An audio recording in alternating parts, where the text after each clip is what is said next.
নামাজের ভেতরে এই চারটি দোয়া কখনোই ছাড়বেন না। এই চারটি দোয়া আপনার নামাজকে সৌন্দর্যমণ্ডিত করবে, আপনার জীবনকে সমৃদ্ধ করবে এবং আপনার হেদায়াত আল্লাহ তাআলার পক্ষ থেকে অটুট থাকবে। এই চারটি দোয়া খুবই গুরুত্বপূর্ণ, খুবই ফজিলতপূর্ণ। প্রথম যে দোয়া সেটি হচ্ছে গায়রিল মাগদুবি আলাইহিম ওয়ালাদ-দাল্লিন এর পরে আমিন পড়া। এই সুন্নাতটি আমরা অনেকে ছেড়ে দেই, অনেকে অবহেলা করি, অথবা এটার ব্যাপারে আমরা যত্নবান নই। অথচ হাদিসে কি বলা হয়েছে? ইযা ক্বালা আহাদুকুম আমিন ফাকালাতিল মালাইকাতু ফিস সামাই আমিন। আল্লাহর হাবিব বলেন, যখন তোমরা গায়রিল মাগদুবি আলাইহিম ওয়ালাদ-দাল্লিন পাঠ করার পরে আমিন পড়ো, তখন আসমানের ফেরেশতারাও তোমাদের সঙ্গে আমিন পড়ে। যার আমিন বলাটা আসমানের ফেরেশতার সাথে মিলে যায়, গুফিরা লাহু মা তাকাদ্দামা মিন যামবি, আল্লাহ তাআলা তার পূর্বের জীবনের সব গুনাহ মাফ করে দেন। সুবহানাল্লাহ, কত গুরুত্বপূর্ণ একটি আমল, কত ফজিলতপূর্ণ, অথচ আদায় করতে মাত্র কয়েক সেকেন্ড সময় ব্যবহৃত হয়। সুবহানাল্লাহ। 2 নম্বর যে দোয়াটি সেটি হচ্ছে রুকু থেকে যখন আমরা সোজা হয়ে দাঁড়াই তখন পড়তে হয়, সেটি হচ্ছে রব্বানা লাকাল হামদ অথবা রব্বানা ওয়ালাকাল হামদ। এটিও খুবই গুরুত্বপূর্ণ একটি দোয়া। হাদিসে বর্ণিত হয়েছে, আল্লাহর হাবিব বলেছেন, ইযা ক্বালাল ইমামু সামিআল্লাহু লিমান হামিদাহ কুলু রব্বানা লাকাল হামদ। যখন ইমাম সাহেব রুকু থেকে দাঁড়া হয়ে সামিআল্লাহু লিমান হামিদা পড়ে, তখন তোমরা রব্বানা ওয়ালাকাল হামদ অথবা রব্বানা লাকাল হামদ এই দোয়াটি পাঠ করো। এটি ইমামের সাথেও পড়া যায়, আবার একাকী সালাতেও পড়া যায়। এই দোয়াটি কত ফজিলতপূর্ণ দেখুন। আল্লাহর হাবিব সাল্লাল্লাহু আলাইহি ওয়া আলিহি ওয়াসাল্লাম থেকে সহিহ সনদে মুসলিম শরীফের হাদিসে বর্ণিত হয়েছে, যখন কোনো বান্দা রব্বানা লাকাল হামদ বলে, তখন আসমানের ফেরেশতারাও আমিনের মতো রব্বানা লাকাল হামদ বলে। যার রব্বানা লাকাল হামদটি ফেরেশতার সাথে মিলে যায়, আল্লাহ তাআলা তার আবার গুনাহগুলি মাফ করে দেন। সুবহানাল্লাহ। গুনাহ মাফের সেকেন্ড চান্স হচ্ছে রব্বানা ওয়ালাকাল হামদ, এটি যখন আমরা সালাতে পড়ি তখন। 3 নম্বর দোয়াটিও খুবই গুরুত্বপূর্ণ, খুবই তাৎপর্যপূর্ণ, ফজিলতপূর্ণ দোয়া। এটিও রুকু থেকে সোজা হয়ে রব্বানা ওয়ালাকাল হামদ বা রব্বানা লাকাল হামদের পরে পড়তে হয়। দোয়াটি হচ্ছে হামদান কাসীরান তাইয়িবান মুবারাকান ফি। এটি আমরা অনেকে আদায় করি, আবার অনেকে আদায় করি না।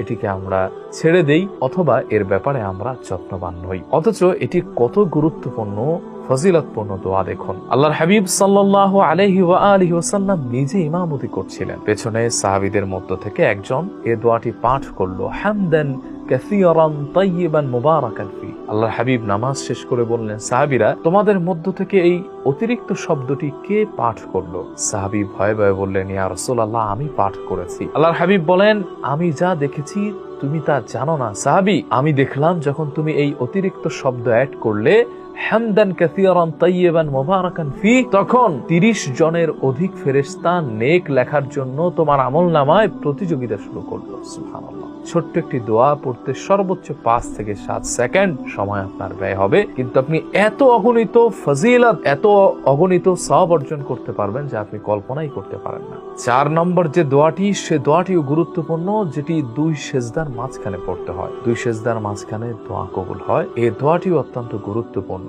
আল্লাহর হাবিব সাল্লাল্লাহু আলাইহি ওয়া আলিহি ওয়াসাল্লাম সিজদার মধ্যে যত সময় অতিবাহিত করতেন, 2 সিজদার মাঝখানে বৈঠকেও তিনি ততটুকু সময় অতিবাহিত করতেন। এই সময় একটি দোয়া আল্লাহর হাবিব শিক্ষা দিয়েছেন। দোয়াটি হলো, আল্লাহুম্মা গফিরলি ওয়ারহামনি ওয়াহদিনি ওয়ারযুকনি ওয়াআফিনি। সুবহানাল্লাহ, কি চমৎকার দোয়া। আল্লাহুম্মা গফিরলি, আল্লাহ আপনি আমাকে মাফ করে দেন। ওয়ারহামনি, আপনি আমার উপর রহমত বর্ষণ করুন।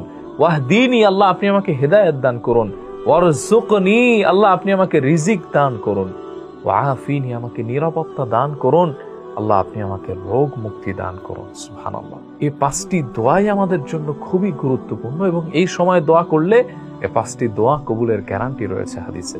তাই যখনই সালাত আদায় করবেন তখন এই দোয়াটি পাঠ করবেন। একটি দোয়ার মধ্যে 5টি জীবন ঘনিষ্ঠ কথা আছে। এই 5টি প্রয়োজন নেই এমন পৃথিবীতে কোনো মানুষ নেই, এবং পৃথিবীতে সেই ব্যক্তি সর্বোচ্চ সুখী মানুষ যার এই 5টি জিনিস রয়েছে। একটি হচ্ছে আল্লাহ তাআলার পক্ষ থেকে ক্ষমা, 2 নম্বরে আল্লাহ তাআলার পক্ষ থেকে রহমত, 3 নম্বরে হেদায়েত, 4 নম্বরে রিজিক, 5 নম্বরে নিরাপত্তা। সুবহানাল্লাহ। তাই সালাতে যখন দাঁড়াবেন অবশ্যই এই 4টি দোয়ার প্রতি যত্নবান হয়ে আদায় করবেন। আল্লাহ তাআলা তাহলে আপনার নামাজকে আরো সৌন্দর্যমণ্ডিত করবে। আল্লাহ তাআলা আপনাকে অগণিত বারাকা দিয়ে ভরে দিবে। আল্লাহ তাআলা আপনার জীবনকে আরো বেশি সমৃদ্ধ করবে। এই প্রত্যাশায় বিদায় নিচ্ছি। আসসালামু আলাইকুম ওয়া রাহমাতুল্লাহি ওয়া বারাকাতুহু।